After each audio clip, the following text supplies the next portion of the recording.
તમે બોટાદમાં જે પ્રમાણે ખેડૂતોને માર્યા છે, આ તમારા બાપનો રૂસ છે?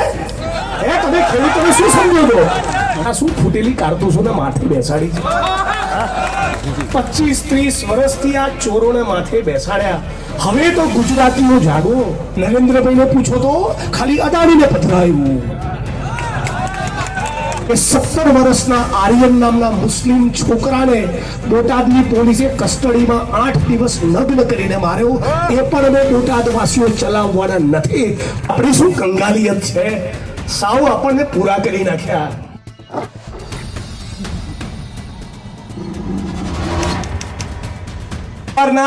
ખેડૂત આંદોલન સાથે જોડાયેલા સૌ સન્માનનીય સાથીઓ, ભલે ઇન્દ્રનીલભાઈએ વાત કરી પણ હું ટૂંકમાં જ મારી વાતની રજૂઆત કરીશ. એમણે કીધું કે ટૂંકી વાત કરો, એટલે કવિની પંક્તિ યાદ આવી કે ટૂંકી ટચરજ વાત કબીરા, ટૂંકી ટચરજ વાત કબીરા, લાંબી પડશે રાત કબીરા, ને કાપડ છોને કાણી પૈની પાડો નોખી ભાત કબીરા. ખેડૂત આંદોલનમાં કોંગ્રેસ પાર્ટી, ઇન્દ્રનીલભાઈ, બધા જ મિત્રો સાથે મળીને એક નવી ભાત પાડવાના સંકલ્પ સાથે જે રીતે બોટાદની આ ક્રાંતિકારી ધરતી પર તમે એકત્રિત થયા છો, તમે તમામ ખેડૂત પરિવાર, મારી બહેનો અને માતાનો સલામ કરું છું, હું વંદન કરું છું. આજે બહુ અદ્ભુત માહોલ છે. તમારા ચહેરા પરની રોનક, તમારા ચહેરા પરનું નૂર, એક નવી ક્રાંતિની તમે શરૂઆત કરવા માંગતા હોય એ કેવું દેખાડી રહી છે. ત્યારે ગેનીબેને બહુ સુંદર વાત કરી, લાલજીભાઈએ હાકડા પડકારા કર્યા, પાલભાઈએ જબરદસ્ત ભાષણ કર્યું.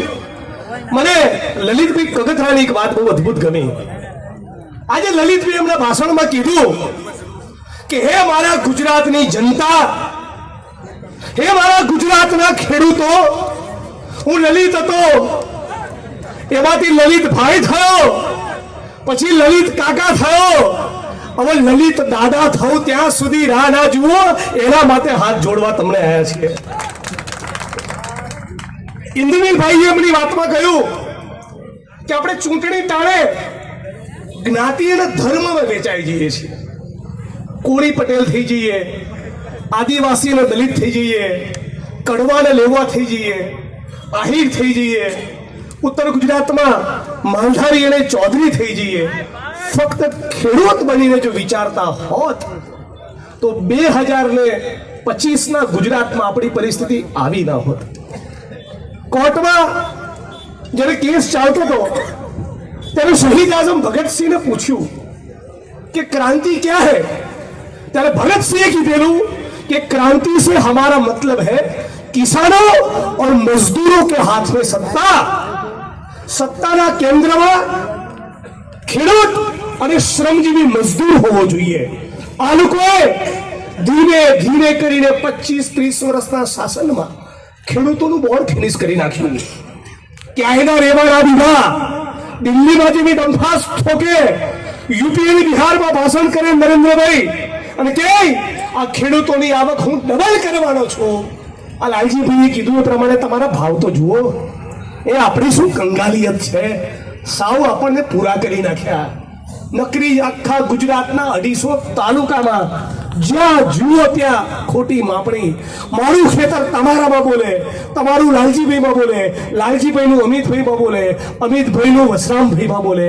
આવો વિકાસ હોય? આ તમારું શાસન છે? અને આટલું ઓછું હતું એમ તમે બોટાદમાં જે પ્રમાણે ખેડૂતોને માર્યા છે, આ તમારા બાપનો રૂસ છે?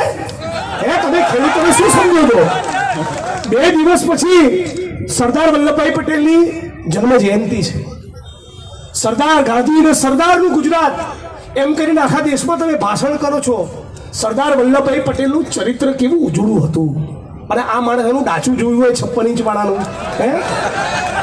હું ઘણી વાર બેઠા બેઠા આપણે વિચાર કરીએ કે સ્વતંત્રતાના સેનાનીઓના તમે ચહેરા વિચારો. મૌલાના આઝાદ, ડોક્ટર ભીમરાવ બાબા સાહેબ આંબેડકર, રામાસ્વામી પેરિયાર અને જ્યોતિબા ફૂલે, ગાંધી અને સરદાર, ઇન્દુલાલ યાજ્ઞિક, રવિશંકર મહારાજ. આ કોનું ગુજરાતનો કોનો દેશ? અને આ શું ફૂટેલી કારતૂસોને માથે બેસાડી છે? 25-30 વર્ષથી આ ચોરોને માથે બેસાડ્યા. હવે તો ગુજરાતીઓ જાગો. ઇન્દ્રનીલભાઈની આ કૃષક મુવમેન્ટનો મૂળ વિચાર એ છે કે સુરતમાં, બરોડામાં, રાજકોટમાં જે પ્રમાણેનું ઇન્ફ્રાસ્ટ્રક્ચર દેખાય છે એ આપણા ગામડા સુધી પહોંચવું જોઈએ. ખેડૂત, ખેતી અને ગામડાને બરબાદ કરીને તમે જે વિકાસ કર્યો છે એ કોઈ પણ સંજોગોમાં કૃષક આંદોલન અને કોંગ્રેસ પાર્ટી ચલાવવાની નથી. એ ડંકાની ચોટ ઉપર તમને કહેવા આવ્યા છીએ. ઉદ્યોગપતિ કમાય, ઉદ્યોગો હોવા જ જોઈએ. આજે મારા હાથમાં જે કાણા ઘડિયાળ પહેરી છે કે આ માઇક છે, એનું નિર્માણ કોઈ ફેક્ટરીમાં થયું છે, પણ ઘણા બધા વડીલો બેઠા છે. કોંગ્રેસની સરકાર હતી, ઉચ્છંગરાય ઢેબરે આજ સૌરાષ્ટ્રમાં 12 લાખ એકર એટલે કે 25 લાખ વીઘાથી વધારે જમીન પટેલ સમાજ અને ગણોતિયાઓને આપી. એની સાથે સાથે દેવી પૂજક, રાવળ, આદિવાસી, કોળી, પટેલ, ઠાકોર અને દલિતોને પણ 5 થી 7 લાખ વીઘા કોષ મર્યાદાના કાયદામાં અને સરકારી પડતર જમીનના કોટામાંથી આપ્યા. અને નરેન્દ્રભાઈને પૂછો તો ખાલી અદાણીને પધરાયું. કોંગ્રેસની સરકારમાં જમીનોની ફાળવણી એ દાડિયાઓને કરીને એમાંથી ખેત મજૂરમાંથી ખેડૂત બનાયા. કોંગ્રેસની સરકારમાં જમીન મળતી આર્મીના નિવૃત્ત જવાનોને, નાના અને સીમાંત ખેડૂતોને, દલિત, આદિવાસી, ઓબીસી અને પટેલોને. અને નરેન્દ્રભાઈની સરકારમાં જમીનો મળી અદાણીને, અંબાણીને, એસઆરને, રિયલ એસ્ટેટના માફિયાઓને અને ફક્ત પૂંજીપતિ ઉદ્યોગપતિઓને. તો આ બે વિચાર અને બે પાર્ટી વચ્ચેનું અંતર તમારે સમજવાનું છે. આજે લાંબી વાત નહીં કરું, આપ સૌને એટલું કહીને મારી વાણીને વિરામ આપું છું કે જે લલિતભાઈએ કીધું, ઇન્દ્રનીલભાઈ કહ્યું, મંચ ઉપરના તમામ સાથીઓએ કીધું, ચૂંટણી વખતે મહેરબાની કરીને ભૂલી જજો કે તમે કડવા અને લેવા પટેલ છો. ચૂંટણી વખતે મહેરબાની કરીને ભૂલી જજો કે તમે ગઢવી અને ચારણ છો, તમે દલિત અને આદિવાસી છો. ફક્ત ખેડૂત તરીકે તમારું હિત વિચારશો તો 2027નું ગુજરાત એ જુદું ગુજરાત હશે. આની મને પાક્કી ખાતરી છે. આજે ખેડૂત એ બોટાદની ધરતી પર જે હુમલાનો ભોગ બન્યો, એ જ ખેડૂત જોડેથી મારી એક અપેક્ષા છે, તમને ટેકાના ભાવ તો મળવા જ જોઈએ. કરા પડે, અતિવૃષ્ટિ થાય, પાક તમારો બરબાદ થાય, એનું વળતર મળવું જ જોઈએ. ખોટી માપણી રદબાતલ થવી જ જોઈએ. પણ તમે જ્યારે તમારી પર બોટાદની પોલીસ હુમલો કરે અને તમે જ્યારે કહેતા હો છો ખોટું થયું, ત્યારે હે બોટાદવાસીઓ, તમારે એ પણ કહેવું પડે કે 17 વર્ષના આર્યન નામના મુસ્લિમ છોકરાને બોટાદની પોલીસે કસ્ટડીમાં 8 દિવસ નગ્ન કરીને માર્યો. એ પણ અમે બોટાદવાસીઓ ચલાવવાના નથી. આવો જે દિવસે કહેશો એ દિવસે આ દેશમાં બંધારણ લાગુ પડશે. આવું જે તમે કહેશો ત્યારે લાગશે કે ખરેખર હજી થોડાક લોકો રવિશંકર મહારાજ, ઇન્દુલાલ યાજ્ઞિક, ભગતસિંહ અને બાબા સાહેબ આંબેડકરમાં માનનારા પડ્યા છે.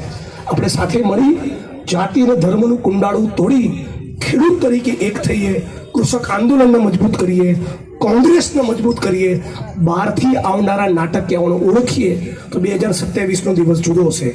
જય ભીમ, જય ભારત, જય સંવિધાન, જય કોંગ્રેસ.